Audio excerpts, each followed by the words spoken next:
I'm Avril Pulley and I used to be a China flower maker here at Royal Worcester. We used to make life-size flowers. We also did all the little flowers that went on the bird models as well, plus all the little tiny roses that went on the figurines. But today I'm working with some stuff called Artistica Soft, and it's made in Japan, and it's made from rice flour, potato flour and glue, and everything air dries. So everything on here has been made by myself. I'm just going to finish this rose off.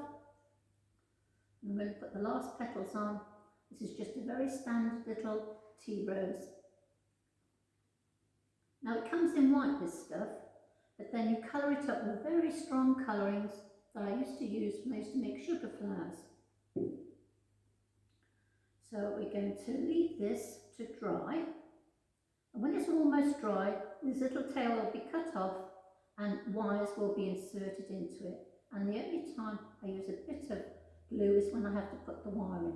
So I'm going to put this in my little box here, prop it up just to keep the flower from tipping over. And that's the rose. Now I'm going to make some leaves. I'll show you a leaf. Now today we have like these silicone moulds you can have for the veiners.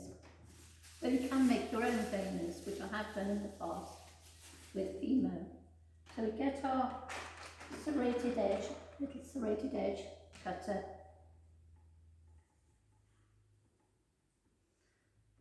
And we just press it just to get the rough shape. And then get the serrated edge and then press it onto the veiner.